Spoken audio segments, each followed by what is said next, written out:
Assalamu alaikum. At first, at the month of victory, I remember our great leader, Bangabandhu Sheikh Mujibur Rahman, and all those who sacrificed their life for the freedom of the country. And I am going to start my lecture class. Our today's class is Women and Ischemic Heart Disease. Slide show করেন sir Slide, oh yes.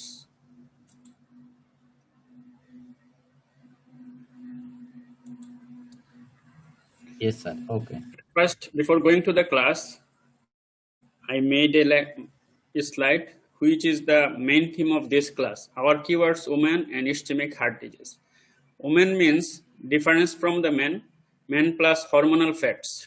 We know that in the age of reproductive age, they have a hormone like estrogen, which is give some protection against coronary artery disease. And during the period of menstrual age, there may be excess bleeding due to some drugs.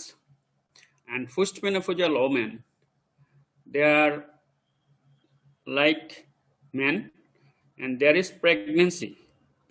This pregnancy is a thrombogenic condition. It may cause thrombus formation and may cause some increase the risk, and it is a burden for female, so it causes some comorbid fluctuation. And at last, breast artifacts. In some investigations, this may cause some artifacts. So I think from these few lines, you can understand what is difference from men. And ischemic heart disease. Myocardial ischemia due to obstructive and non-obstructive disease. When we say coronary artery disease, we are more concerned about obstructive coronary artery disease. But in case of ischemic heart disease, myocardial ischemia is concerned obstructive along with non-obstructive coronary artery disease. So ischemic heart disease used for women. Previously, we were concerned about women's and coronary artery disease, but recent study supports that the term ischemic heart disease is more preferable for women.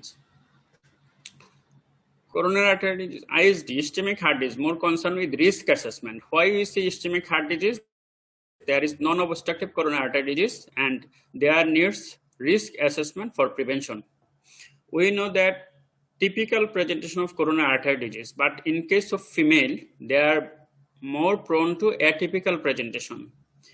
And at last, I mentioned ECG because we know that ECG is the first diagnostic tool for diagnosis of coronary artery disease. But in case of female, some ECG make confusion about SCS, and there may be false negative diagnosis. That means SCS patient may be diagnosed as normal variant. Now I am going to the lecture. Throughout the 20th century, coronary heart disease was viewed as predominantly a problem of middle-aged men, and little information was available regarding its impact on women. Previously, most of the people, even in your previous edition of HAST, they are mentioned that only 20% doctors know that women are more prone to coronary artery disease than men. There now exists a burgeoning evidence based on sex difference in the presentation. I mentioned that most of the female, among the atypical presentation, most patients are female. Diagnostic evaluation like ECG. In case of male, ECG may diagnose more accurately a case of SCS, but in case of female, it may make some confusion. Management, I mentioned that in the menstruating age, management like antiplatelet drugs may cause more bleeding. And clinical outcome, we know that coronary artery disease more prevalent in male, but death rate is less in male, and it is less prevalence in female, but if it occurs, its outcome is more unfavorable for women as compared with men with suspected and non-ischemic heart disease. This evidence-based has evolved rapidly over the first several decades, but remain incomplete with regard to understanding the biological basis for sex difference, distinct pathophysiological alteration, and variability in the treatment effectiveness, which contribute to the largely elevated risk for morbid and fatal outcome related to cardiovascular disease among women as compared to men.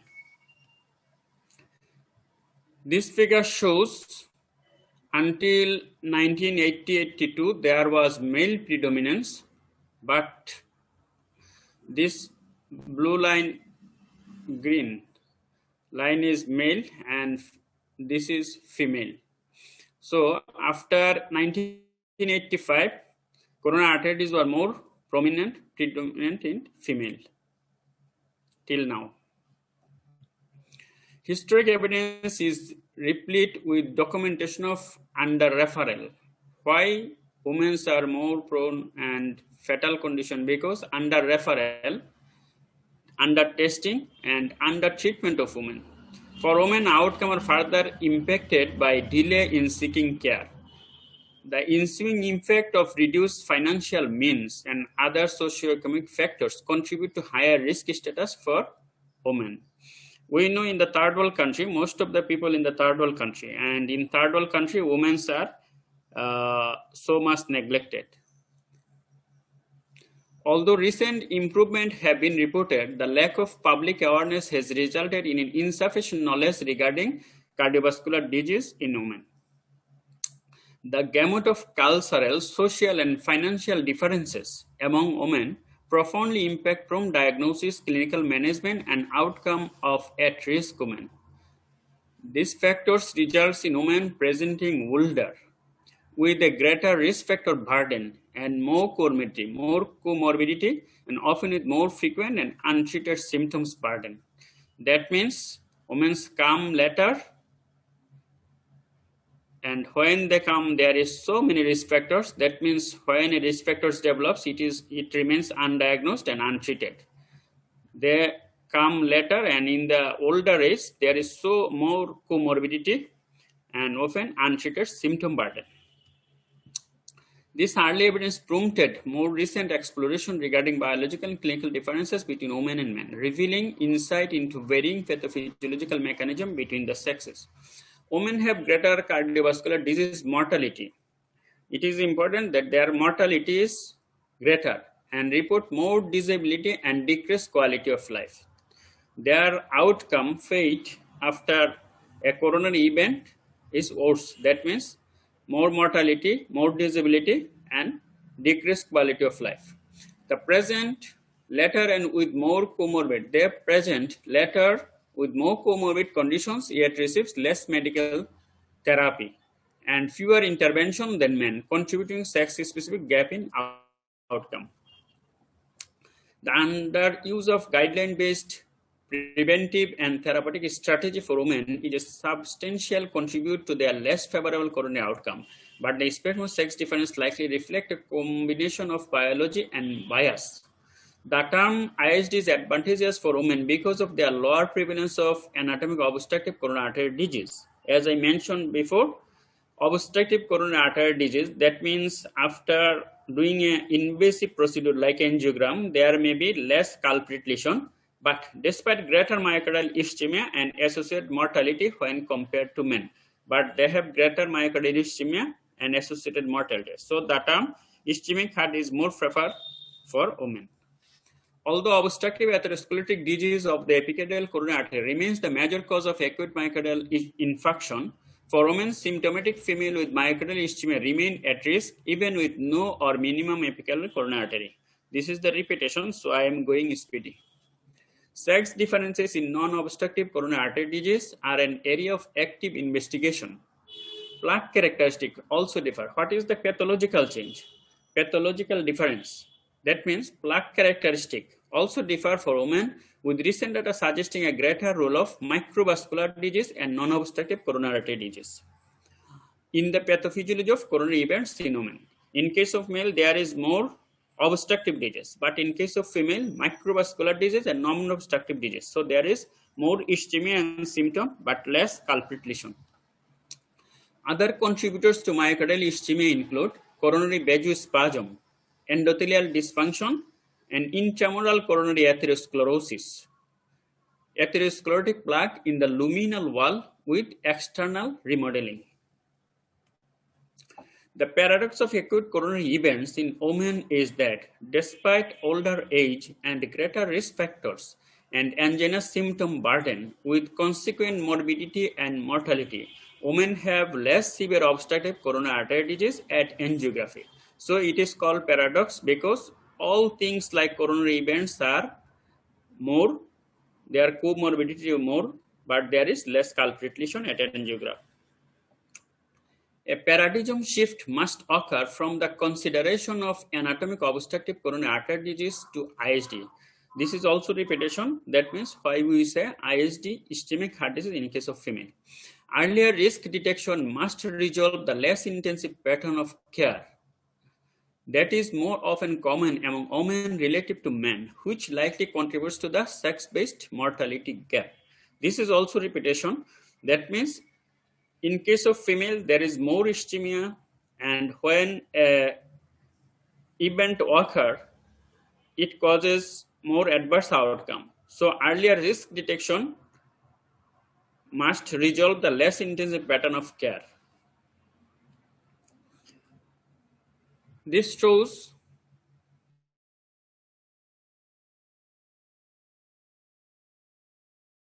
from 1979 to 2011. This blue line is male from 25 to 54 years and female. Red line is female. It shows that mortality in male and female. Mortality was more in male up to 2011.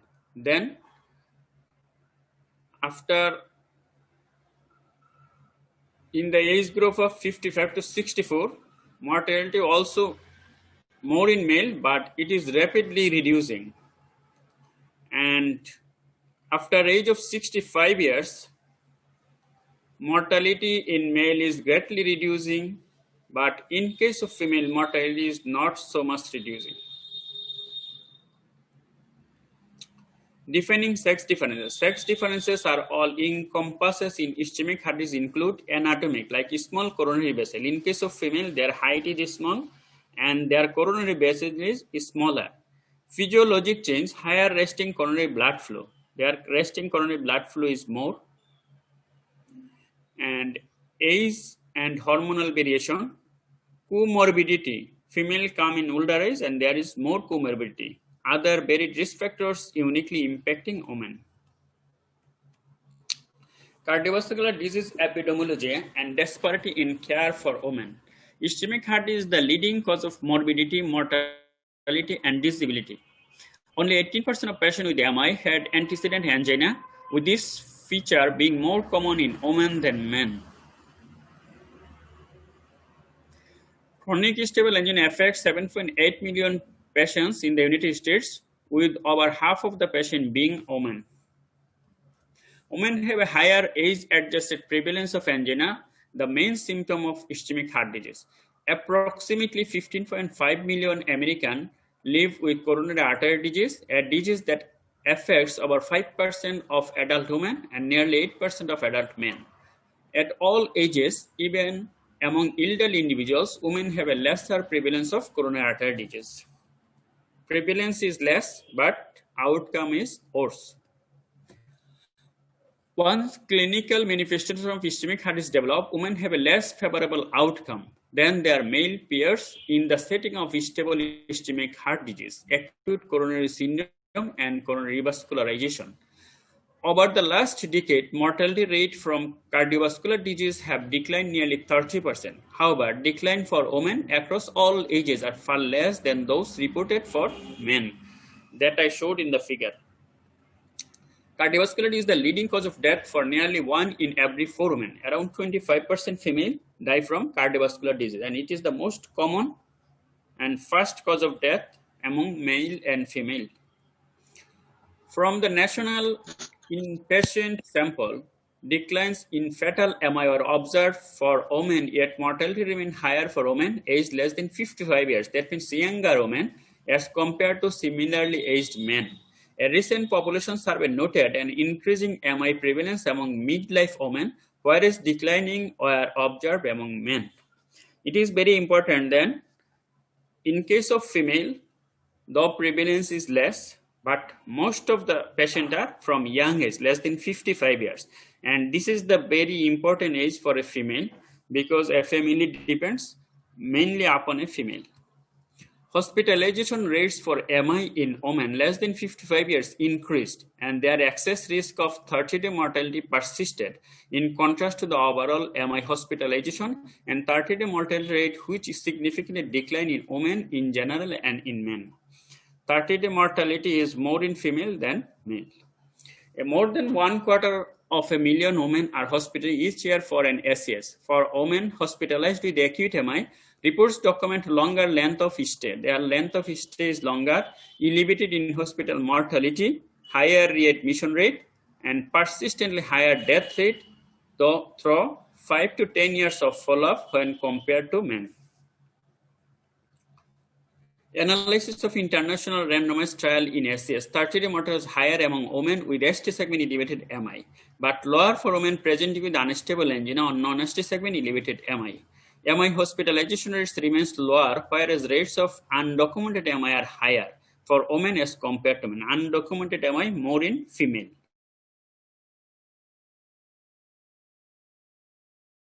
Attribute to variability in comorbidities, clinical presentation, and the severity and extent of coronary artery disease. Yet, this observed pattern persists over decades of treatment advances. Though now treatments are advances, but in case of female, these events are like as previous. The burden of de novo and persistent chest pain among women impacts heavily on the clinical evaluation of ischemic heart disease. There are varying symptom characteristics unique to women, including less typical exertional chest pain than is reported for male. We know that there is a typical chest pain feature in case of coronary events, but it is less typical in case of female. They frequently comes with atypical presentation. This confounds and complicates the index evaluation, which may contribute to the reported high rate of persistent symptom among women, a rate twofold higher than that of men. Men and women do share common quality of their symptom profile, including more angina that is stress-related. With men, angina is often related to physical exertion, and whereas women more often have emotional provocation.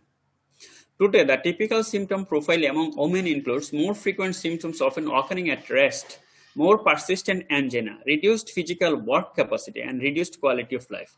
More frequent symptom often occurring at rest. This is a biased. This is a confusing feature. When we think about typical feature, we know that exertional chest pain, but we should remember that exertional chest pain for acute coronary symptom, it is more favorable in case of male, but female may come with rest pain due to emotional provocation. Sex-related difference in morbid and fatal outcome have persisted over the first several decades despite advance in treatment and guidance. The evidence consistently reports that progressive decline in cardiovascular disease risk are documented for women, yet female remain at high risk and in many instances with elevated event rate when compared to men. This shows that risk assessment before 50 years, it may be low risk, but when age is 60, low risk female should be assessed as intermediate risk, and when age is more than 70, this low risk female should be assessed as high risk. Risk accentuation, add one risk category, multiple cardiac risk factor. If there is multiple cardiac risk factor, functional disability, and extensive comorbidity, then low risk should be assessed in intermediate should be as high risk. That means add one risk category. And high risk equivalents, peripheral arterial disease, we know that there are some cardiac equivalents like peripheral arterial disease, long-standing poorly controlled diabetes. These are the equivalents for as coronary artery disease. More recent evidence supports that Black women consistently have a higher prevalence of risk factors and are particularly high risk of cardiovascular event even when compared to white women. Expanding on disparity of care, there is an extensive literature on reduced use of risk factors modifying and anti-ischemic treatment, less non-invasive and invasive procedure use, less coronary vascularization, reduced referral to cardiac rehabilitation, and other lifestyle recommendations. The less intensive pattern of care for women has unknown but sizable impact on not only their quality of care but also worsening clinical outcome. Pathologic and pathophysiology basis for sex difference in ischemic heart disease. Pathological data revealed buried atherosclerotic plaque characteristics as precursor for a fatal cardiac event, including plaque rupture, erosion, and calcific nodule. Findings that were also confined with invasive methods. The evidence support common mechanism for acute event uniquely different for women and men. Index ischemic heart disease risk estimation. No resting ST segment abnormality, initial ETT strategy. These are the strategy for index ischemic heart disease risk estimation. At first, we assess the risk. No resting ST segment, then ECG. No resting ST segmentation, initial ETT strategy. Resting ST segment abnormality or functional disability, initial imaging strategy. At ETT strategy, access route, abnormal or intermittent exercise ECG, selective imaging. And if resting ST segment abnormality or functional disability, initial imaging strategy, stress imaging or CCTA. Intermediate or high ISD risks and intermediate. Secondary standardized reporting of low to high risk abnormality, low risk, non-stable ischemic heart disease symptom evaluation, abnormal but non-high risk, initial stable ischemic heart disease management per clinical practice guideline, and if high risk, symptom guideline deferred NG. This will be repeat our later. For men, plaque rupture.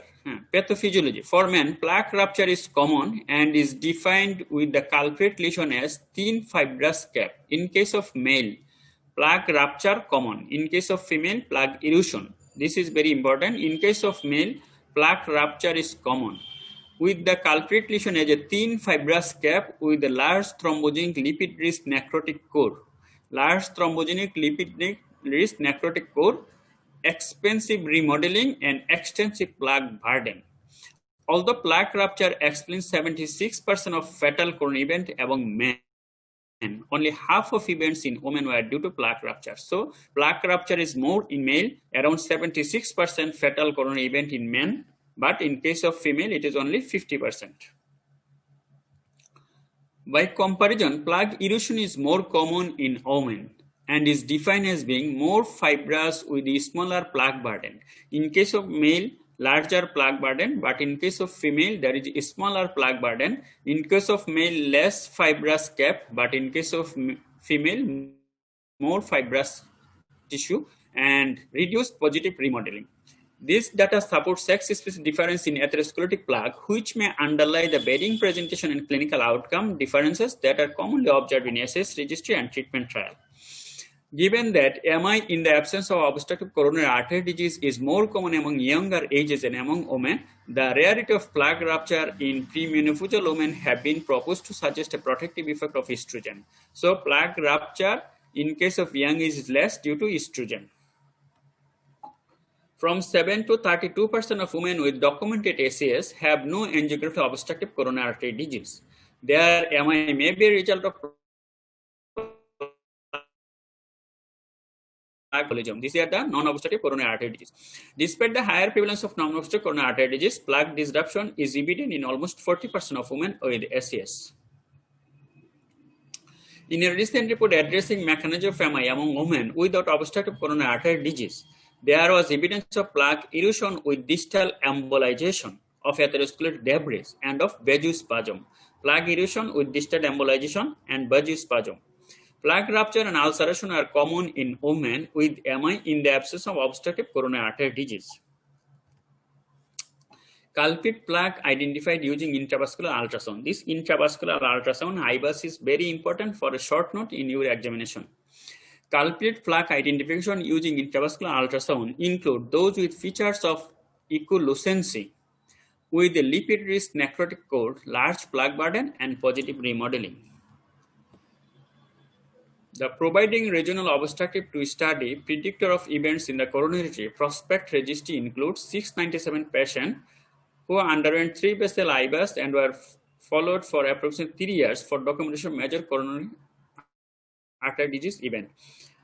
Culprit lesion more often had a higher plaque burden, more than 70% for the cross-section area, smaller minimum luminal area, and thin capped fibroateroma. Women less often had documented plaque rupture. The data consist with prior pathological data supporting varying atherosclerotic plaque feature in women as compared with men. This is a repetition of previous. Coronary prevention. Traditional and non-traditional coronary risk factors. We know that in case of female, there is non-obstructive coronary artery disease which is more fatal. So we need risk assessment. So we say ISD, ischemic heart disease, to be concerned about risk assessment. The American Heart Association Cardiovascular Disease Prevention Guideline for Women, update in 2011, highlighted that substantial different approaches were needed to assure adequate preventive intervention for women. This relates both to non-traditional atherosclerotic CVD risk factors that are unique to or predominantly in women, and to the fact that traditional atherosclerotic CVD risk factors impact differential risk of women and men. Importance of prevention is highlighted by the information that 2 of the 3 US women have at least one major coronary risk factors. We know there is risk factors in coronary disease. Some are major risk factors, some are minor risk factors, some are emerging risk factors. And you should know about these risk factors. All these are very important for your examination in any form, like short note, long viva. So we must know about risk factors.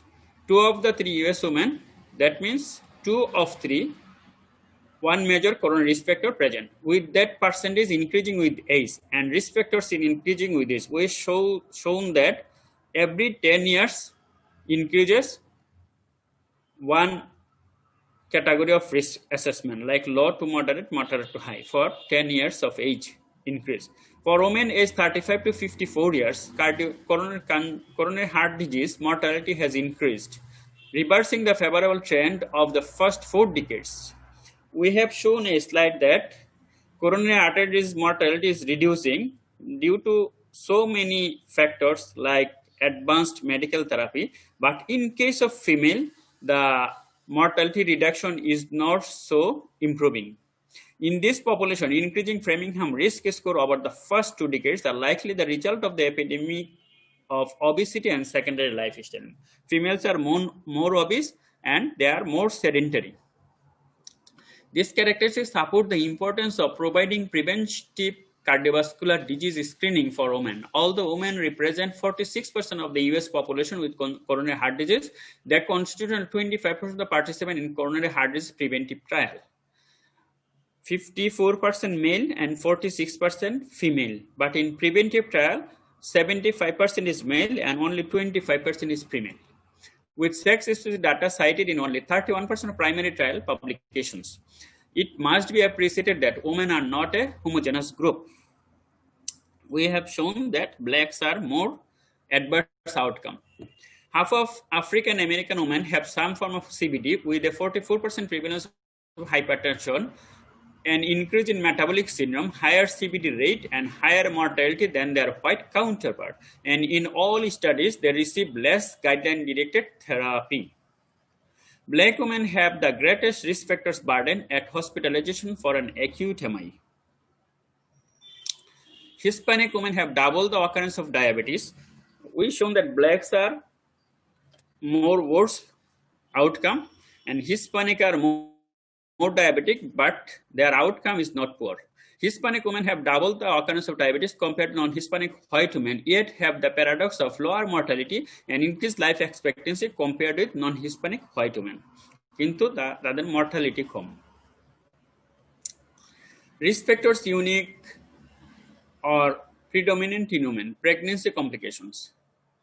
Now some risk factors only applicable for female. Pregnancy complications including preeclampsia, gestational diabetes, pregnancy-induced hypertension, preterm delivery, and small for gestational age at birth. are early indicators of increased CVD risk. Preterm delivery less than 34 weeks of gestation appears as an independent risk factor for subsequent long-term cardiovascular disease morbidity and hospitalization. This mandates a detailed pregnancy history as an integral component of risk assessment for all women. So in case of female, pregnancy is a risk factor. It has been suggested that pregnancy is the first stress test a woman undergoes. In that, the CVD and metabolic stress of pregnancy have the potential for early prediction of future cardiovascular disease risk. Pregnancy is a first stress test. In case of male, we identify risk by stress test. First, when a female undergo pregnant and it is a stress test, her masked diseases are revealed, like gestational diabetes, gestational hypertension. These risk factors then come to attention. It is likely that shared risk factors for preeclampsia and CVD are unmasked by the pregnancy. Preeclampsia and gestational hypertension increase by 3 to 6-fold the risk of subsequent hypertension and double the risk for subsequent cardiovascular disease events, including stroke. Prehypertension during a normotensive pregnancy, a patient without blood pressure going to pregnant, and if there is prehypertension, appears as an independent risk factor for predicting postpartum metabolic syndrome. They develop postpartum metabolic syndrome. An increased later risk of cardiomyopathy has also been reported in women with hypertensive disorder of pregnancy. Increased later risk of cardiomyopathy. We have a term like PPCM, postpartum cardiomyopathy, now called peripartum cardiomyopathy. These are also related to pregnancy. Gestational diabetes increases by 7-fold the risk of subsequent development of type 2 diabetes. If there is gestational diabetes, this patient have 7-fold risk subsequently develop type 2 diabetes. Oral contraceptive therapy. Although there is no apparent increase in cardiovascular diseases for healthy women with no risk factor receiving oral contraceptive therapy, smoking increases their risk by 7-fold. If a patient is smoker and taking oral contraceptive, her risk is increased by 7-fold. And there may be an increase in blood pressure for hypertensive women. We know smoking is a risk factor for developing hypertension, and in case of hypertensive patient, if she is a smoker, there is 2-fold increase the risk. There is also a nearly 2-fold increase in stroke risk, which increases with older age at oral contraceptive therapy. There are differences among the oral contraceptives, with earlier forms, particularly levonorgestrel, increased MI risk, and more recent oral contraceptives associated with a lesser increase in blood pressure or even a decrease, but all carry an elevated risk of venous thromboembolism. The recommendations are for precise risk factor assessment and control in women using oral contraceptive preparation. So if a woman take oral contraceptive, we should assess her risk for cardiovascular disease. Hormonal fertility therapy. Hormonal fertility therapy. Infertility is stress, making stress in case of female more, so provoke stress-induced cardiomyopathy and coronary events. And if it is successful, then these stress are less and less coronary events. A new era of risk in hormonal fertility therapy, best delineated in a Canadian population cohort from 1993 to 2010. These women had a decreased risk of all-cause mortality, stroke, thromboembolism, and heart failure with successful fertility. Successful fertility, if there is successful fertility therapy, then all are decreased. That was evident across age and income subsequent subsets. Unsuccessful fertility therapy in the same cohort was associated with an increase in adverse cardiovascular disease events. So successful hormonal fertility therapy decreases all mortality, and unsuccessful fertility therapy causes adverse CVD events. Menopausal hormone therapy. Based on data from the Women's Health Initiative and Heart and Estrogen Progesterone Replacement Study, menopausal hormone therapy is not recommended for the primary or secondary prevention. Systemic autoimmune disease. We know some autoimmune diseases are more in female, like acillary rheumatoid arthritis, psoriasis, and this causes ischemic events more. Systemic autoimmune disorders are highly prevalent among women and have adverse consequences in increase the risk of coronary heart disease and stroke. Coronary heart disease is a leading cause of both morbidity and mortality in women with systemic lupus erythematosus. There is a 2 to 3-fold increase in MI and cardiovascular disease mortality among women with rheumatoid arthritis. And increased cardiovascular disease has also been reported among women with psoriasis. We know the cardiovascular disease like ischemic heart disease, especially coronary events, are associated with inflammation, and these all are autoimmune diseases or inflammatory disease. The recommendation is that precise screening for cardiovascular disease risk factor and risk intervention is warranted for women with systemic autoimmune disease. So, in case of autoimmune disease, we must screen for risk. Risk assessment must. Traditional cardiovascular disease risk factors. Now, traditional risk factors. Misperception among physicians of lower cardiovascular disease risk status for women correlates with suboptimal application of CVD risk intervention for women. Hypertension. Hypertension is the leading cause of cardiovascular disease worldwide with a double population adjusted risk for cardiovascular mortality in women compared with men. In case of women hypertensive patient, risk is double than men. Hypertension is more strongly associated with MI in women than men. So, in case of female, hypertension should be vigorously treated. Although women are less likely than men to have hypertension before 45 years of age, hypertension prevalence among women compared with men after the age of 65 years. 80% of women aged 75 years and older have hypertension. Only 29% of elderly women in the United States have adequate control of their blood pressure compared with 41% of men. In case of male, 41% control, but in case of female, only 29% can control their hypertension. Important is the impressive correlation of body mass index and elevated systolic blood pressure in women, indicating another potential intervention to control hypertension. So, for control of hypertension, body mass index or BMI should be controlled. That means obesity and weight must control. Controversy remains as to blood pressure target, with recommendation varying from 150/90 to 140/90 millimeter of mercury. This we should know from the hypertensive guideline. In the systolic blood pressure intervention trial SPRINT, a systolic blood pressure less than 120 millimeter of mercury compared with less than 140 millimeter of mercury resulted in a 25% lower risk of fatal and non-fatal major CVD events and death from any cause. So, blood pressure should be reduced as much as possible up to less than 120 systolic blood pressure. Smoking. Smoking is the most important preventable cause of MI in women. Although cigarette smoking rates have decreased globally, the decline is less for women than men. The number of female smokers is increasing, particularly in developing countries. Nearly 1 in 5 women in the United States smoke cigarette, with smoking among younger women more common than in younger men. The CVD risk for female smoker is 25% higher than for male smoker, with cigarette smoking tripling the MI risk for women. Smoking in association with oral contraceptive use increase the risk of acute MI, stroke, and venous thromboembolism. Smoking cessation is the most cost-effective risk-modifying program.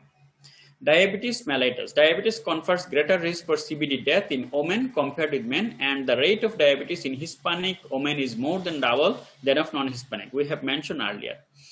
Women with diabetes have a 3-fold excess risk of coronary artery disease mortality, 3-fold excess risk of coronary artery disease mortality as compared with non-diabetic women, and higher adjusted hazard for cardiac artery disease death when compared to men. In case of death rate, in case of diabetic women is 3-fold increase than non-diabetic women, and it is more than men in women. And meta-analysis of 850,000 individuals showed that the relative risk of cardiovascular disease was 44% greater in diabetic women than diabetic men. We know that estrogen gives protection in the reproductive age, but in case of diabetes, this protection is not found. Diabetic women have a more adverse CVD risk factor status than their male peers, including impaired endothelial-dependent vasodilation, a hypercoagulable state, dyslipidemia, and the metabolic syndrome. The prevalence of type 2 diabetes is similar for women and men, with about 12.6 million women over age 20 years estimated to have type 2 diabetes. At hospitalized for acute MI, women are more likely than men to have diabetes mellitus. So, hospitalized patient, female are more diabetic than male. CVD is the leading cause of morbidity and mortality among type 2 diabetes, accounting for more than 75% of hospitalized and 50% of all death. So, in case of diabetic patient, mode of death is cardiovascular disease. Although non-diabetic women have fewer cardiovascular disease events than comparably aged non-diabetic men, this advantage is lost once type 2 diabetes develops. Diabetes confers a greater CVD risk for women than men. Diabetic women have a 40-fold increase in risk of incident coronary heart disease and 25-fold increase in the risk of stroke. The reason for the sex difference are not well delineated, but likely are contributed to by inherent physiologic differences, including the impact of sex hormone, difference in cardiovascular disease risk factor, and differences between the sexes in the treatment of diabetes and cardiovascular disease. We know that one of the mode of controlling diabetes is vigorous exercise, but in case of female, exercise is very less. And we have shown that only 25% female come to the lifestyle modification program. It remains uncertain whether differences are related to increased adiposity, increased abdominal adiposity, and or possibly insulin resistance among diabetic women. In all studies, diabetic women receive less treatment and reduce control of their CVD risk factor than diabetic men. Women with diabetes are less likely to be appropriately treated than are men, which is contributory to worsening outcome. Diabetic women are the sole group without a documented mortality reduction. We have shown that mortality are reducing day by day, but in case of diabetic patient, mortality is not so much reduced based on recent population survey. This survey showed a decreased mortality among men with or without diabetes and women without diabetes. Mortality has increased in diabetic women. We have shown a slide that mortality is decreasing day by day, and it is more in male, either diabetic or non-diabetic, but in case of female, non-diabetic patient, mortality is reducing, and in case of diabetic female, mortality is increasing. So, control of diabetes in case of female is very much mandatory. Hypercholesterolemia. Hypercholesterolemia imparts the highest population adjusted risk for women, 47%, with all studies showing similar statin benefit for women and men. AHA guideline for the cholesterol management promulgated significant change in the management of dyslipidemia. Lifestyle guidelines are offered for diet and physical activity for low density lipoprotein lowering. Fixed dose statin therapy for women is based on their risk categorization by the new pooled cohort risk equation without use of target LDL cholesterol level. Lifestyle modification, particularly diet and exercise, are important for primary and secondary prevention of atherosclerotic cardiovascular disease, with the use of pharmacological therapy for secondary prevention being equally effective among women and men for the reduction of recurrent coronary cardiovascular event and mortality. Non-statin therapy are generally not recommended. Moderate dose statin are recommended after age 75 years as a result of altered statin metabolism in the elderly. Recommendation for ezetimibe and PCSK9 inhibitors were not included in the guideline because the clinical trial results were not available by 2013. Ezetimibe added to statin therapy decreases LDL cholesterol by approximately 15% and has been associated with a decrease in cardiovascular event, and although there are no clinical trial outcome resulted to date, the recently approved PCSK inhibitors have resulted in dramatic lowering of LDL cholesterol. Women appear to have a greater likelihood than men of developing diabetes on statin. Obesity and overweight. 2 out of 3 US women are either obese or overweight. Obesity is closely associated with hypertension, dyslipidemia, physical inactivity, and insulin resistance. In the Framingham Heart Study, obesity increases cardiovascular disease risk by 64% in women compared with 46% in men.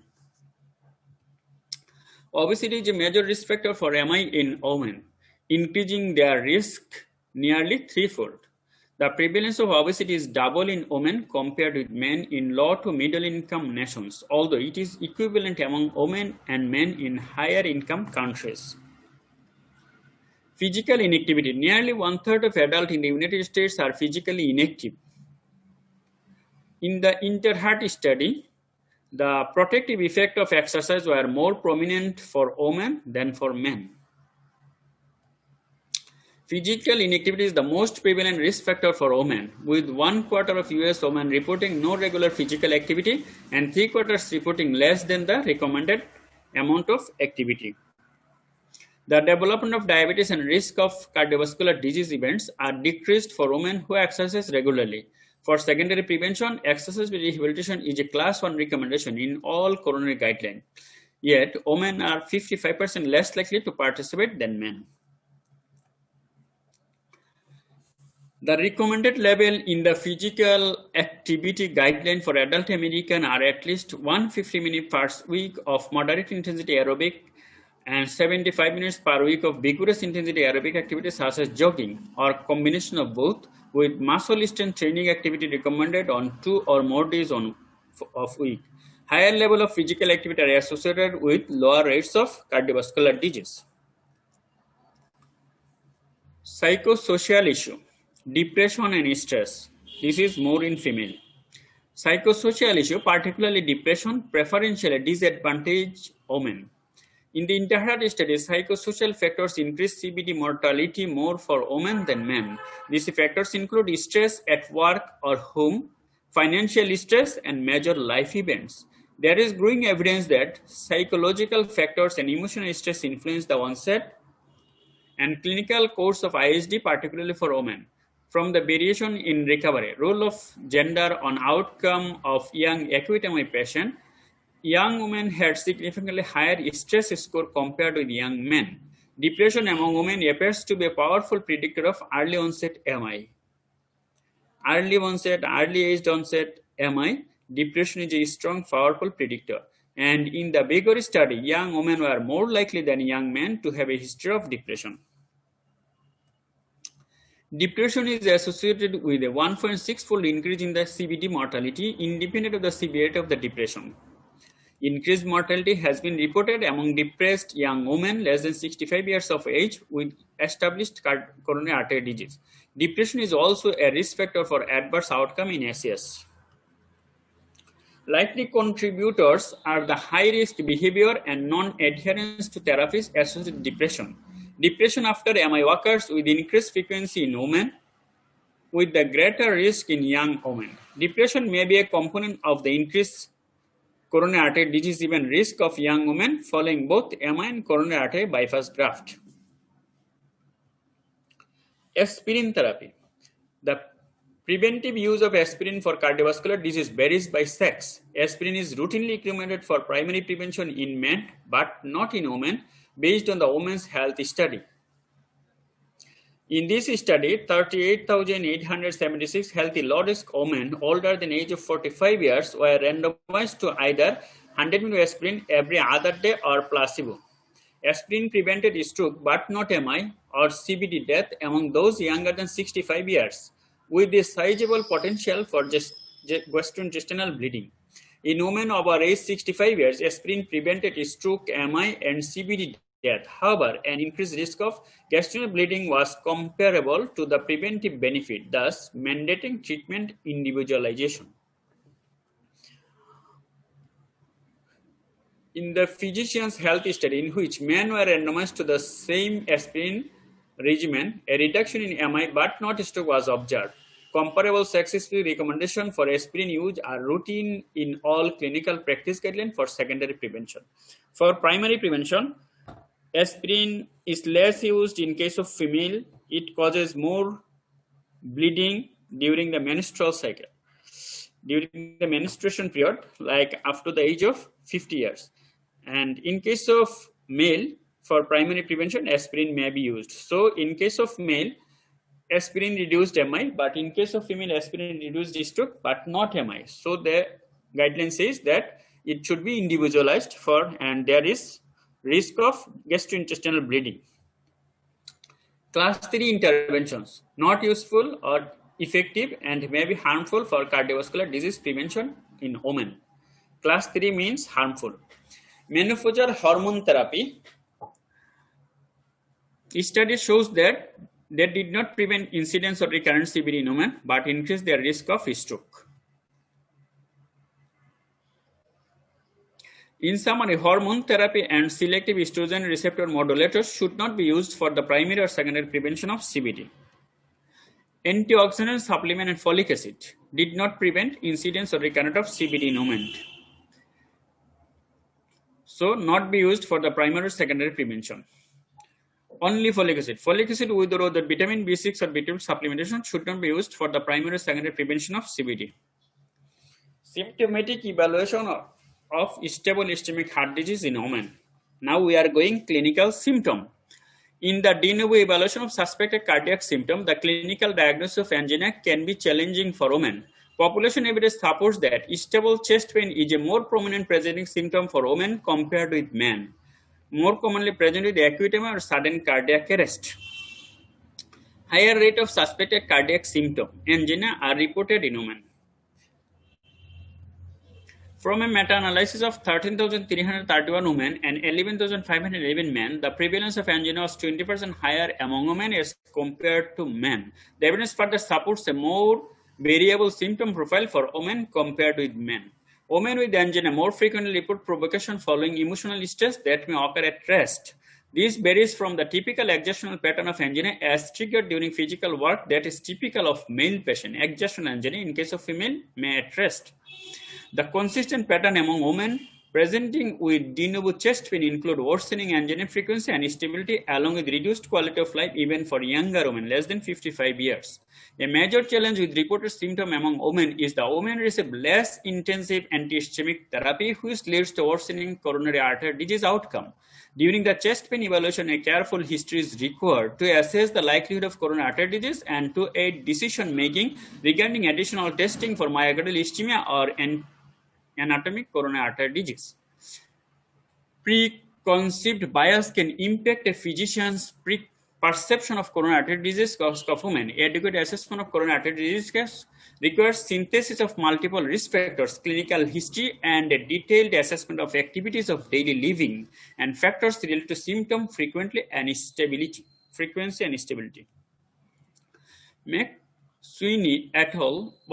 Have identified 5 prominent prodromal symptoms in women, including discomfort in jaw or teeth, that means atypical presentation, discomfort in jaw or teeth, unusual fatigue, arm discomfort, shortness of breath, and general chest discomfort.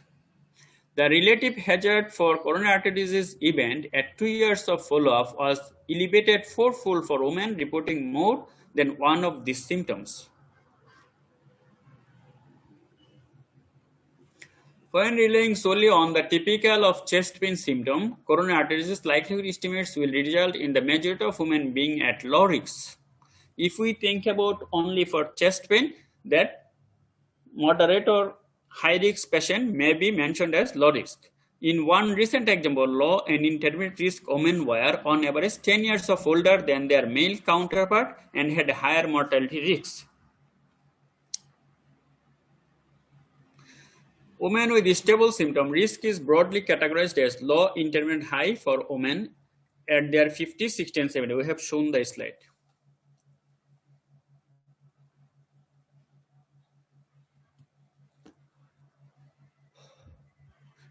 Simplistic means to define risk in women and capture the predominant impact of age.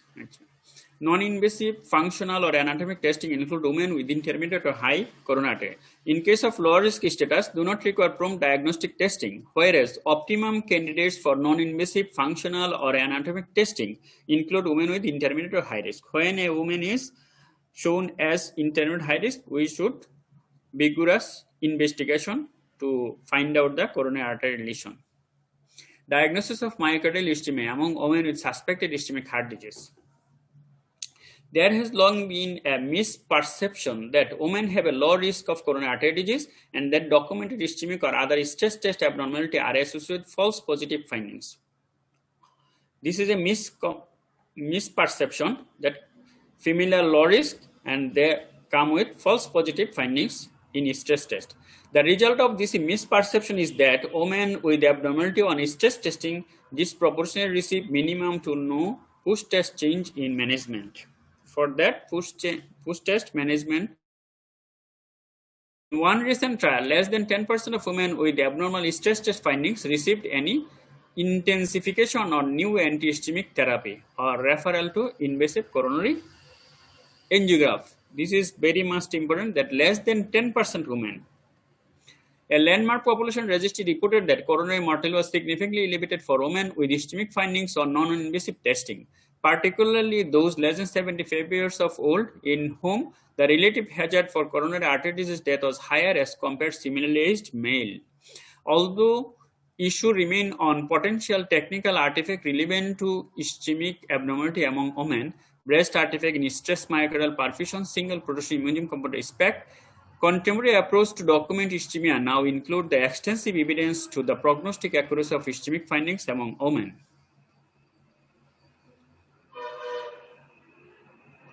There are currently two diagnostic approaches for the evaluation of suspected ischemic heart disease: non-invasive or invasive anatomic testing using coronary computed tomographic angiography or invasive coronary angiography, and stress testing using exercise electrocardiography, echocardiography, myocardial perfusion, or position emission tomography or cardiac imaging resonance. I have shown most of the difference between male and female in the presentation and in the pathophysiology and etiology and risk factor of male and female. Now we are concerned about investigation. Investigation, I think, not need to elaborate here, and মানে যে জিনিসটা আমরা importance দিব যে বারবার যেটা বলা হচ্ছে যে ইন কেস অফ ফিমেল একটা পারসেপশন আছে যে ফিমেলদের এই ডিজিজটা কম হয় যেহেতু ইস্ট্রোজেন তাকে প্রোটেকশন দেয়। আর একটা আমরা ছোটবেলায় পড়ছিলাম যে বাঘের একটা গল্প, বারবার বাঘ আসে। আমরা যদি চিন্তা করি যে আমরা আগে যেটা বলতাম HCR, হিস্টেরিক্যাল কনভার্সন রিঅ্যাকশন, এখন বলা হয় যে কনভার্সন ডিজঅর্ডার। এই কনভার্সন ডিজঅর্ডারটা ফিমেলে বেশি এবং they are prone to stress and so many factors for that in the early social security, etc. And after marriage they go to different socio-cultural places and so many risk factors, and for that female are more prone to stress, and for that they show various symptoms like chest pain.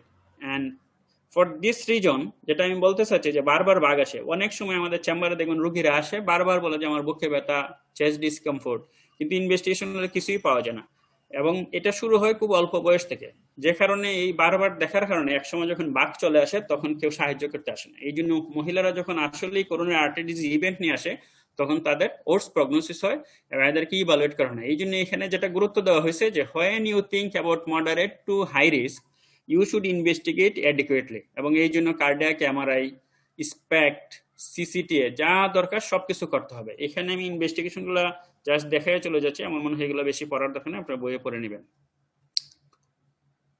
Candidates for the exercise is based on the 2020 guideline for the stable ISD are those without disabling comorbidity include young patient। তাহলে কাদেরকে আমরা exercise test করব? Young patient. আমরা জানি যে young পেশেন্টের বেশি mortality. Patients without marked obesity or orthopedic limitation, patients with no existing peripheral arterial disease or chronic obstructive pulmonary disease, no existing peripheral arterial disease or no chronic obstructive pulmonary disease. এই সমস্ত patient আমরা stress test করব, exercise stress test. The commonly applied Bruce protocol may be too rigorous for many women and precipitate premature fatigue. Reviews and consensus statements suggest exercise protocols with smaller increment grades of work and lower static mat level as preferred for female.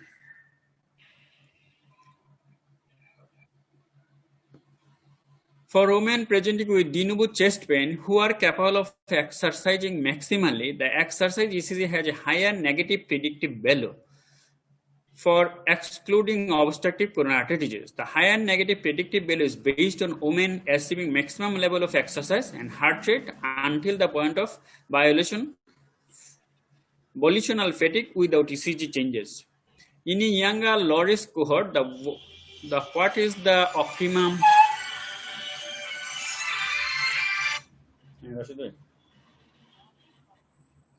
মাশারুল ভাই যাবে, মাশারুল ভাই round দিবস মাশারুল sir যাবে। In a younger, low-risk cohort, what is the optimum method for ischemic evaluation in women trial revealed similar to your outcome, coronary artery death or hospitalization for heart failure or ACS for women randomized to an exercise ECG as compared to exercise myocardial perfusion. Respect among exercise ECG test equivalent. AHA consensus that exercise is the first strategy. When we do a ECG and there is no change, but we thinking about this is maybe a case of ischemic heart disease, we go for exercise ECG first.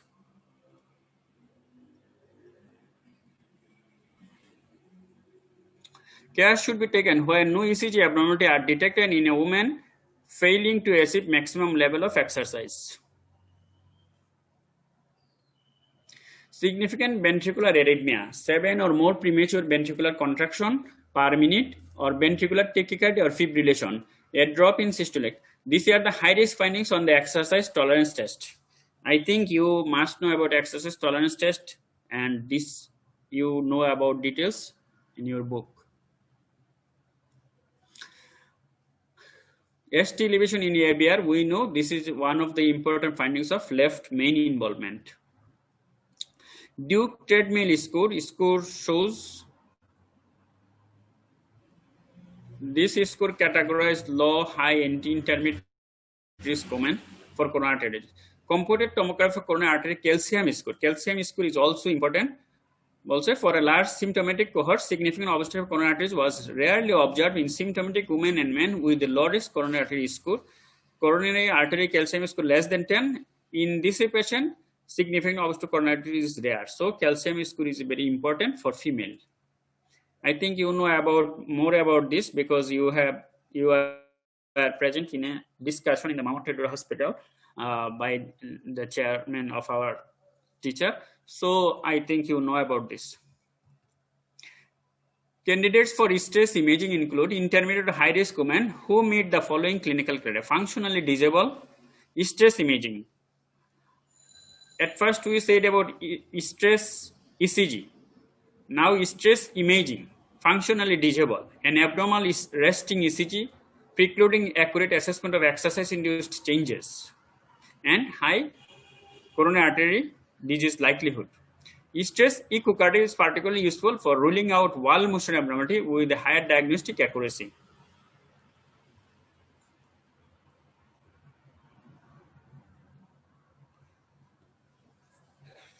Following the principles of demand ischemia, an inducible wall motion abnormality is more likely to be elicited in the setting of more severe stenosis, and thus a failure to document a new wall motion abnormality may occur in women with single vessel coronary artery disease.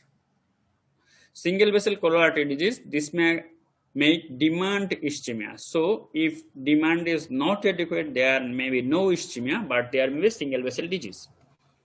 Echocardiography can also be helpful in assessing non-coronary etiology for symptoms such as diastolic dysfunction, abnormal filling pressure, or abnormal myocardial mechanics using tissue Doppler or speckle tracking. There is a similar robust evidence based as to the utility of stress myocardial perfusion, SPECT.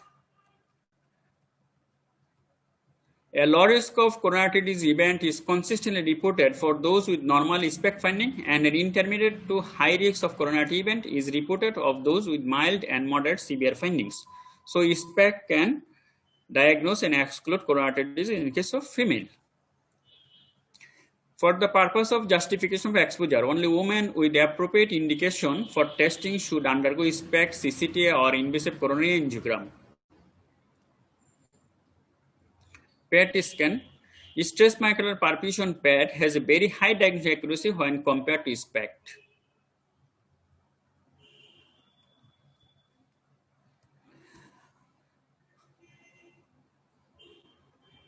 Paired with CFR, coronary flow reversal, with the addition of CCTA findings of no obstructive coronary artery to define coronary microvascular dysfunction. For coronary microvascular dysfunction, this investigation is very helpful.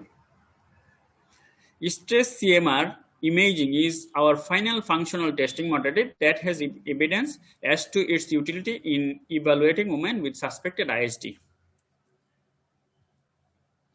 The development of rapid high resolution technique has fostered use of CMR perfusion imaging. The sensitivity in women was 89%, specificity 84%. It is more than expect. Diagnosis of atherosclerotic plaque and obstructive coronary artery disease among women with suspected ischemic heart disease.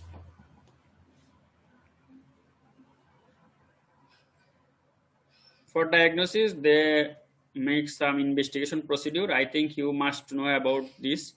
And cardiac imaging, you must know details about this. So I am not going through it.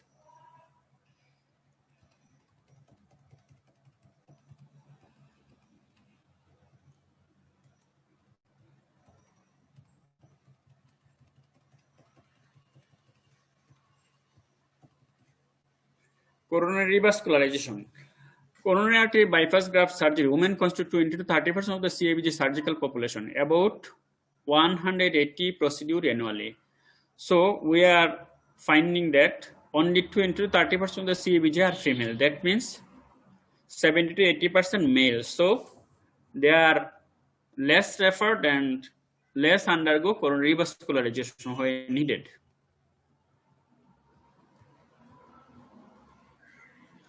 Percutaneous coronary intervention, it is also like as revascularization. Among patients undergoing PCA, women tend to be older and to have more comorbidity. However, the improvement in outcome with the use of stenting has preferentially advantaged women.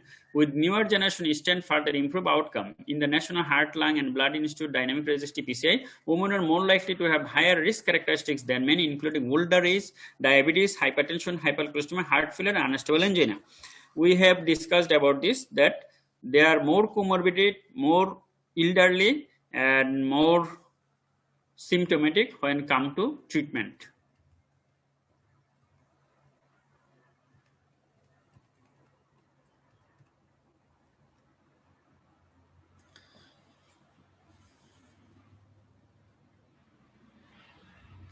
So sex-specific precursors, hypercholesterolemia, menopause, hormonal alteration, coupled with pro-atherogenic factor, hypertension, insulin inflammation, non-obstructive atheroma, pro-vasculopathy, reduced CFR, and vascular dysfunction, atypical symptom, dyspnea, unstable fatigue, accelerated factors, early menopause, risk factors. We have mentioned this. Thank you all.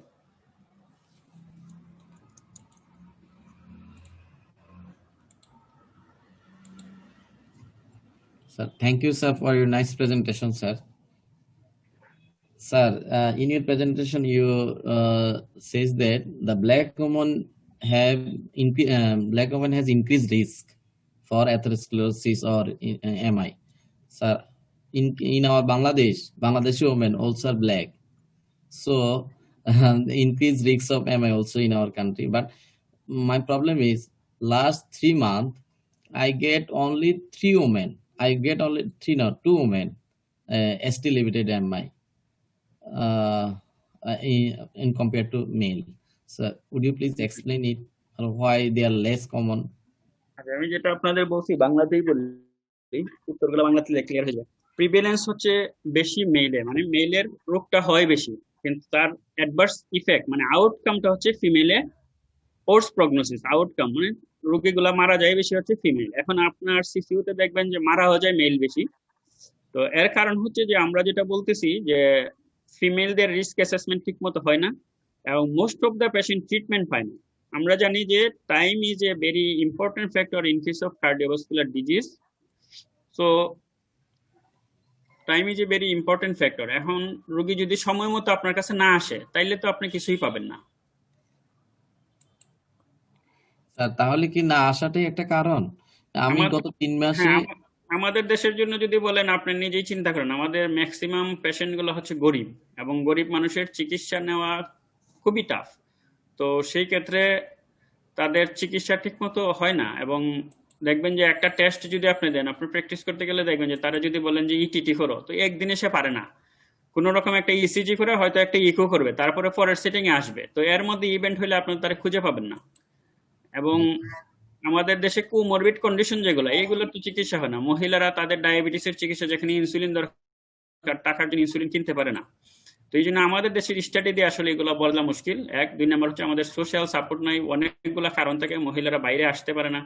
তো সবকিছু মিলিয়ে এই সমস্ত কারণে ফিমেলের প্রেজেন্টেশনটা আমাদের দেশে, মানে একাডেমিক ইনস্টিটিউট অথবা হসপিটাল এগুলো কম, কিন্তু ডেথ রেট কিন্তু অনেক বেশি। এবং যে মানুষগুলো মারা যায় মহিলারা, তাদের মোস্ট অফ দ্য কজ হচ্ছে কার্ডিওভাস্কুলার ইভেন্ট।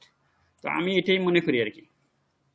স্যার ওই কামালের ইয়েতে বলি স্যার, ব্ল্যাক বলতে যে আমাদের যে পেশেন্ট আছে স্যার আমাদের দেশে, এরা তো ব্ল্যাকের কি অন্তর্ভুক্ত নাকি স্যার? ব্ল্যাক বলতে তো এখানে নিগ্রো বা হ্যাঁ হ্যাঁ, আফ্রিকান আমেরিকান যারা আফ্রিকানদেরকে এদেরকে বলা বুঝাইছে। হয়েছে। ইন কেস অফ আমেরিকাতে এটা আফ্রিকানদের বোঝায়, জি কিন্তু স্যার। আমরাও ব্ল্যাকের মধ্যে, আমাদের মোস্ট অফ দ্য পিপল আমরা আফ্রিকান না হলেও ব্ল্যাকদের মধ্যেই পড়ি। তবে আমরা তো আমরা স্যার সরাসরি কোকেশিয়ান ব্ল্যাক স্যার, না। আমরা তো হ্যাঁ মিক্সড। ওইটাই আর কি, আমরা সরাসরি ব্ল্যাক না, আমরা মিক্সড প্রজাতির। যাই হোক, জি স্যার। এটা সাধারণ জ্ঞানের একটা ব্যাপার, যেটা আমরা গত 20-30 বছর ধরে আর প্র্যাকটিস করি না। এটা আপনারাই ভালো বলতে পারবেন। তো আমরা ককেশিয়ান, মানে মিক্সড ভ্যারাইটি। আমরা ঠিক ব্ল্যাক না, কিন্তু আমরা হোয়াইট না। আরেকটা হচ্ছে যে আমাদের এখানে যেটা হয় যে এই স্টাডিগুলো সব হচ্ছে উন্নত দেশগুলোতে, আমাদের দেশে ওইরকম স্টাডি নাই। আমাদের লোকগুলা প্রচুর পরিশ্রম করে, এবং আমরা অনেক রুগী পাই যাদের ট্রিপল বেসেল ডিজিজ আছে। এবং এরা কিভাবে বেঁচে থাকে, একটা এনজিওগ্রাম আমি পাইছিলাম যে এটা আপনার মানে অ্যাবডোমেন থেকে কোলাটারাল গিয়ে তারা বাঁচাই রাখছে। এবং পরে এটা একজন মন্ত্রীর রিলেটিভ ছিল, আমি স্যারেরা জানাই নাই, কারণ এনজিওগ্রামটা স্যারে জানলে পরে এটা হয়তো বলতো যে স্যারে করবে। তো এটা করার পরে আমি আর মুকলেশ স্যার যখন করলাম, তারপরে এটা পাঠানো হয়েছিল, একজন মন্ত্রী স্বয়ং নিয়ে গেছে এনআইসিবিডিতে সার্জারি করার জন্য। ওনারা বলছে যে এই রোগীটা ওরা বাইর করলো কিভাবে। তো এরকম আমরা প্রচুর রোগী পাচ্ছি যাদের দেখবেন যে আপনি চিন্তা করতে পারেন কিভাবে বেঁচে আছে। তো আমাদের মেল পেশেন্ট গুলা কঠোর পরিশ্রম করে, এই জন্য কোলেটারাল সার্কুলেশন বেশি। আর ফিমেল যারা, এরা গ্রামগঞ্জে যারা কাজ করে, ধানের কাজ করে, বিভিন্ন কাজ করে, এদের কোলেটারাল সার্কুলেশন বেশি। এই সমস্ত কারণে এদের স্টাডি গুলো এইভাবে কইরা আপনি মিলাইতে পারবেন না। Thank you. স্যার ব্ল্যাকদের ক্ষেত্রে আপনি বলছিলেন রিস্কটা বেশি, এখানে কারণটা কি স্যার? এটা তো ব্ল্যাক, এটা একটা জেনেটিক কজ। হ্যাঁ, জেনেটিক তো কিছু আছে। আমাদের কজ যদি বলে, থার্ড ইয়ার আমাকে এক ভাইয়া শেখাইছিল, এটিওলজি যখন শুরু হলো, যে তোমরা যখন আইটেম ধরবে বলবে কি জন্য হয়, বলবা যে আল্লাহর পক্ষ থেকে হয়। পরে বুঝছি যে এইটা সে আমার বিপদে ফেলানোর জন্য বলছে। তো আল্লাহর পক্ষ থেকে হয়, যারা আল্লাহ বিশ্বাস করে না, যেটাই বলুক, আমরা প্রাইমারি সেকেন্ডারি এটিওলজি গুলোকে এইভাবে ভাগ করি, আননোন ওর প্রাইমারি। হ্যাঁ, যেটা আননোন, যেমন হাইপারটেনশনের ক্ষেত্রে আননোন বা প্রাইমারি বা এসেনশিয়াল। তো যেগুলো আমাদের আননোন, এর ম্যাক্সিমাম কজ হচ্ছে একটা প্রিডিসপোজিং ফ্যাক্টর, জেনেটিক ফ্যাক্টর। তো ব্ল্যাক এইটাই। যখন আপনি ব্ল্যাকদের কেন হয় বলবেন, তখন কিন্তু সব ফ্যাক্টর মানে বাদ দিয়ে, হ্যাঁ, যেটা আমরা যখন আপনাদের যেটা হচ্ছে না আর কি, আমরা যদি থিসিস পড়ি, তখন ওই যে বিভিন্ন ধরনের, হ্যাঁ, রিস্ক রিডাকশন, এইগুলা মানে সবকিছু ফ্যাক্টর বাদ দিয়ে ইন্ডিভিজুয়ালি যখন আপনি ব্ল্যাক নিয়ে স্টাডি করবেন, তখন দেখা যাচ্ছে যে ব্ল্যাকদের বেশি হয়। কাজে ব্ল্যাক জেনেটিক ফ্যাক্টর, সোজা কথা। আবার জেনেটিক কনজেনিটাল পেশায়ের না, কনজেনিটাল মানে হচ্ছে ফ্রম বার্থ, জেনেটিক মানে হচ্ছে যে জেনেটিক প্রিডিসপোজিশন, যেটা আমাদের জিনগত। এখন কনজেনিটাল ও জেনেটিক হইতে পারে, কিন্তু এখানে জেনেটিক বলতে ব্ল্যাক, এই যে তার ব্ল্যাক যে রূপ, এইটাই জেনেটিক। Thank you.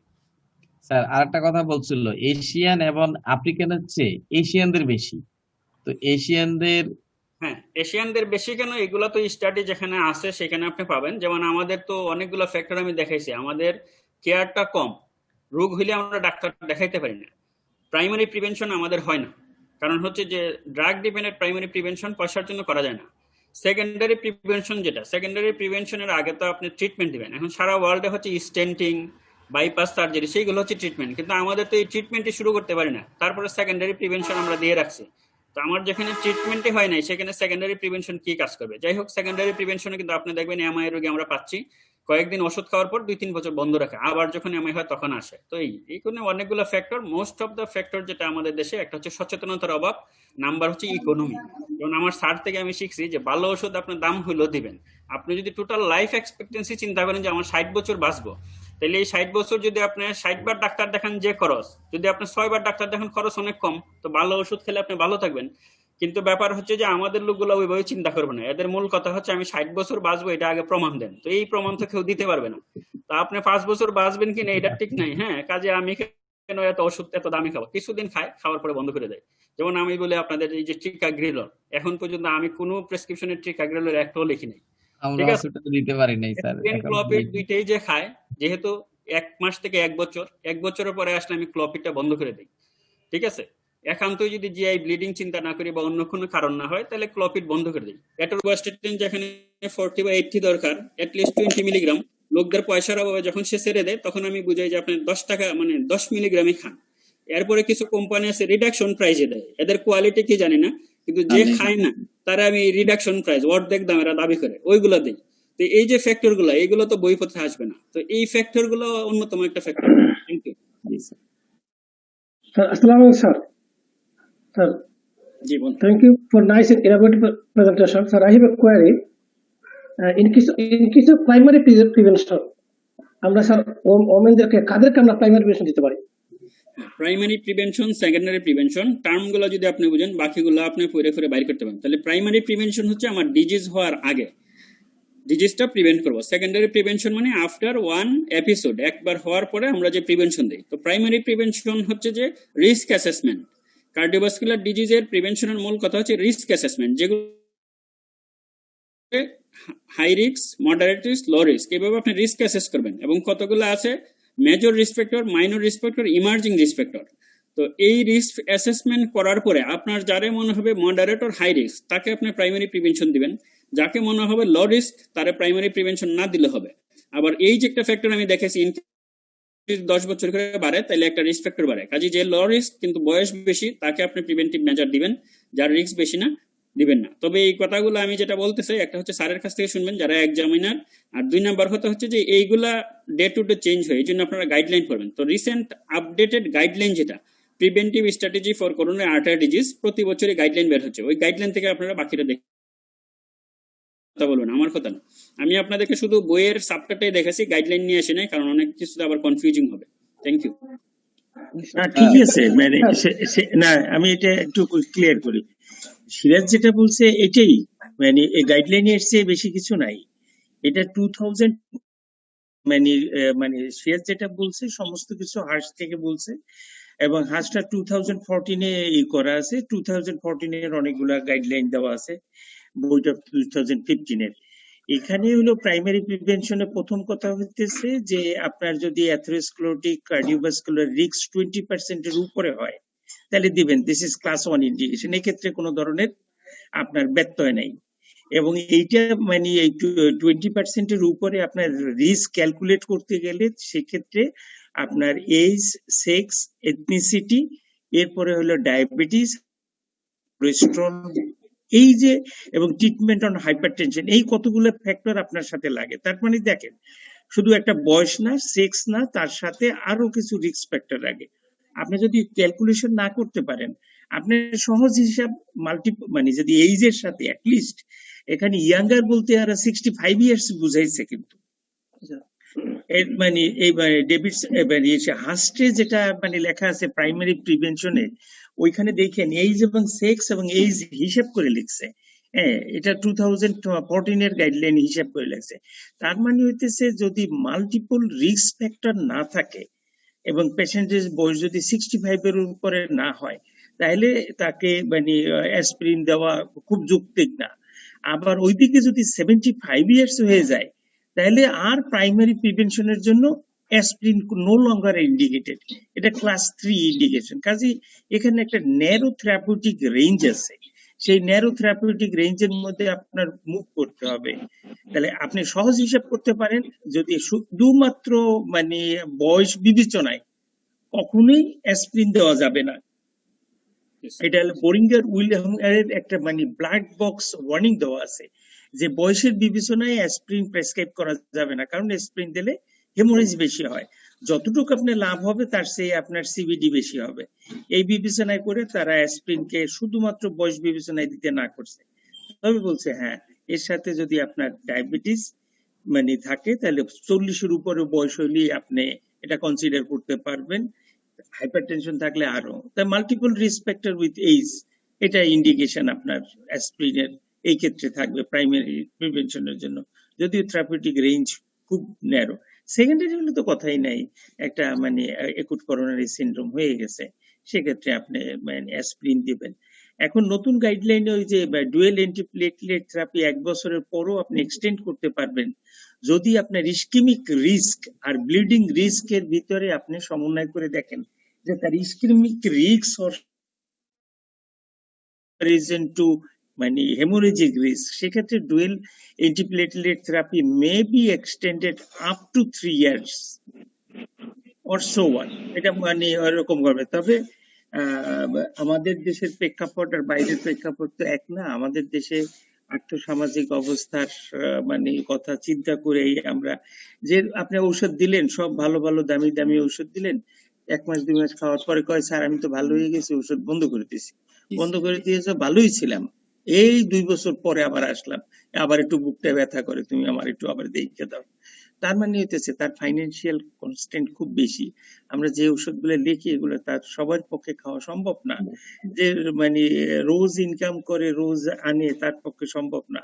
তাই কাজে ঔষধ ইন্ডিভিজুয়ালাইজ করে দিতে হবে। প্রত্যেক রোগীর ক্ষেত্রে ঔষধটা আলাদা হবে। সব রোগীরই ভালো ঔষধ দেওয়া যাবে না, আবার সব রোগীরই সব ঔষধ দেওয়া যাবে না।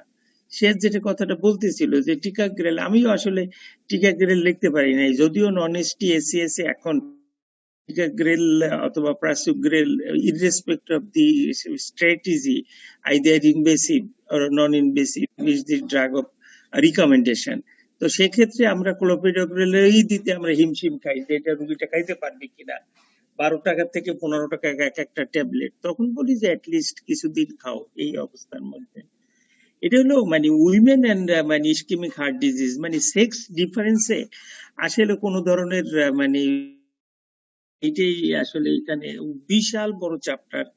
এখানে মানে ischaemic heart disease, hypertension, pregnancy এবং থ্রম্বোএম্বোলিক ম্যানিফেস্টেশন থেকে শুরু করে এমনকি পেশেন্ট গুলো ইভ্যালুয়েশন, যে সমস্ত পেশেন্টের রেস্টিং ইসিজিতে অ্যাবনর্মালিটিস থাকবে তাদের কিন্তু বলছে সিটি এনজিওগ্রাম অথবা এক্সপেক্ট এগুলো করার জন্য।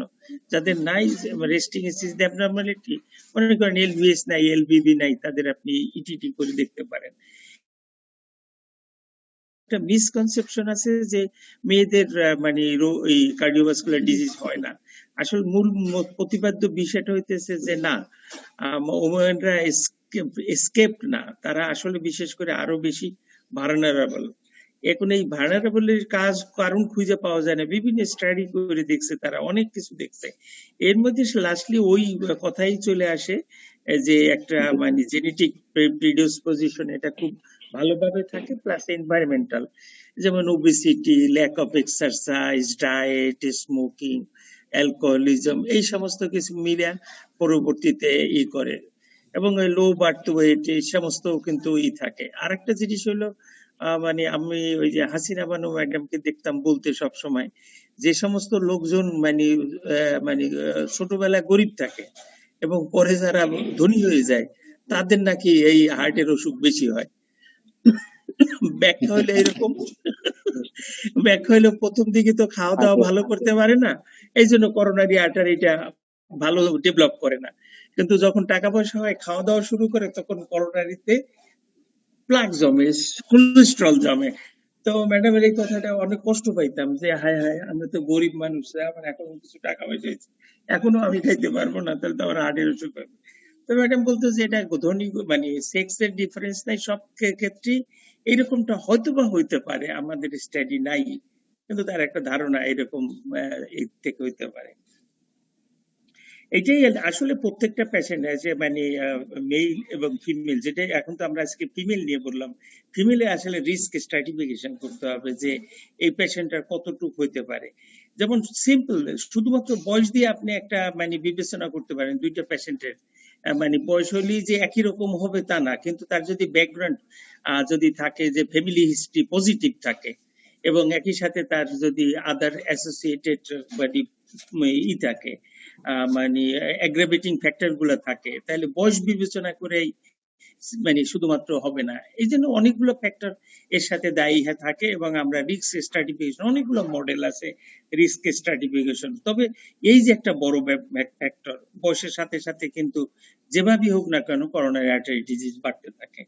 তো অনেক বড় চ্যাপ্টার সিরাজ সবটাই মানে পুরোপুরি পড়ছে, মানে এতটাই পড়ে করছে। আমি কয়েকদিন ধরে চেষ্টা করছিলাম, আমি মাত্র 3টা মানে কপি করতে পারছি, 3 যে ছবি দেখাইছে আর 2টা ছবি, আমি যে 3টা ছবি আছে এগুলো আমি মোটামুটি ভাবে করেছি, কিন্তু কনসেনসাসে আসা খুব কঠিন।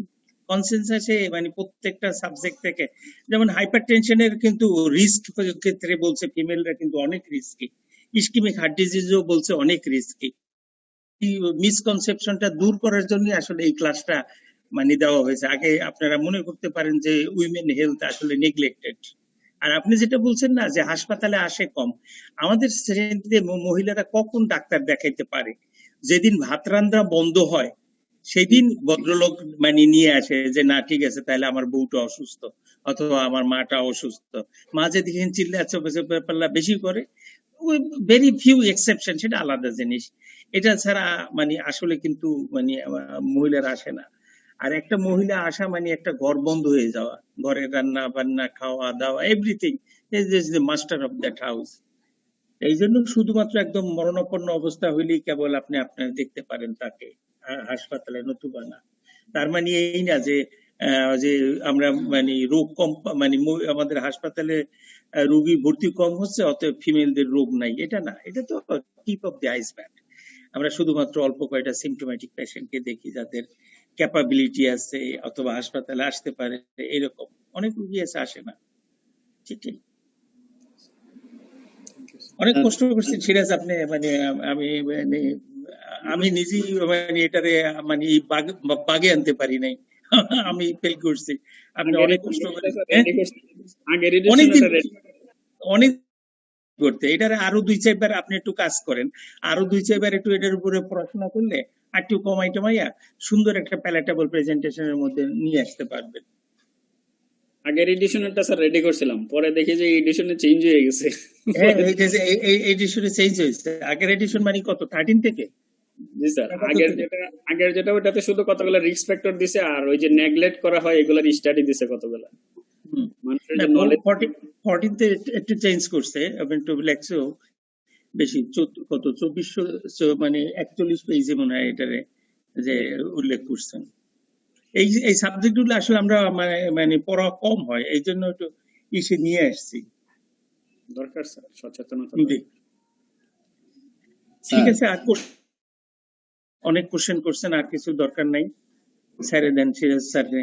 স্যার 1.5 ঘন্টা ধরে ক্লাস নিচ্ছে আপনাদের। আর পরীক্ষার সময় এটা শর্ট নোট থাকে। এই গতবার না তার আগের বারে যেন উইমেন এন্ড হার্ট ডিজিজ একটা শর্ট নোট ছিল। শর্ট নোট তৈরি করতে হলে এখান থেকে অনেক মানে প্রত্যেকটা ডিজিজ থেকে 1 লাইন বা 2 লাইন একটা লাইন করে লিখতে হবে। একটা ডিজিজ থেকে, যেমন ইসকিমিক হার্ট ডিজিজ 1 লাইনে তৈরি করতে হবে, নাইলে আপনার 10 লাইনের তৈরি হবে না। কাজে 10 লাইনকে 1 লাইন তৈরি করা it's not a easy thing. এটা তৈরি করতে হবে আপনাদের বসে বসে। স্যার তো ডিটেইলস দিয়ে দিতে, তৈরি করবেন বসে। স্যার ফিমেলদের ক্ষেত্রে এক্সারসাইজ কি বলবো স্যার? ওনারা তো বলে যে আমরা কত আর এক্সারসাইজ করবো, সেই সকালে ঘুম থেকে উঠি সারাদিন কাজ করি। সারাদিন লাগবে না তো এক্সারসাইজ, সারাদিন লাগবে না। 20 মিনিট আপনি ঘাম ঝরাই হাঁটবেন অথবা 150 মিনিট হাঁটবেন, যেটা স্ট্যান্ডার্ড প্র্যাকটিস এখন নতুন গাইডলাইন অনুসারে। মানে ওই যে এক্সারসাইজ সেদিন পড়াইলো না সেলিম, এক্সারসাইজ এন্ড হেলথে ওখানে 150 মিনিট দিছে, অথবা ঘাম ঝরাইয়া আপনার 20 মিনিট হাঁটতে বলছে। তবে যদি আপনি ওই রান্না করেন, হাঁটেন, দৌড়ান, এইটাকে মানে ওই 20 মিনিটের মধ্যে পড়বে না, এটা হলো অনেক কম। সাইকেল চালানোর একটা হিসাব দিয়ে দিতেছে, যদি 60 কিলোমিটারের নিচে আপনি চালান তাহলে এটা মডারেট এক্সারসাইজ, এবং 10 কিলোমিটারের উপরে চালালে এটা ভিগোরাস এক্সারসাইজ। আপনার বলছে ভিগোরাস এক্সারসাইজ করতে হবে 20 মিনিটস, যদি আপনার মানে প্রাইমারি প্রিভেনশনের জন্য, সেকেন্ডারিতে না। আপনার হার্টের কোনো অসুখ নাই, আপনার এই লেভেলে কাজ করতে হবে। হার্টের অসুখ থাকলে সেটার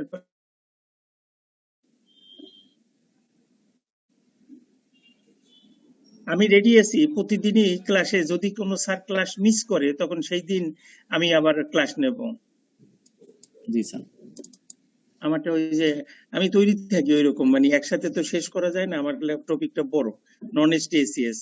আমি ওই যেদিন মানে বাদ থাকবে, ওই যে নতুন রিকমেন্ডেশন তো 2020 রিকমেন্ডেশন, সেদিন যেদিন বাদ থাকবে সেদিন ওইটা বসে বসে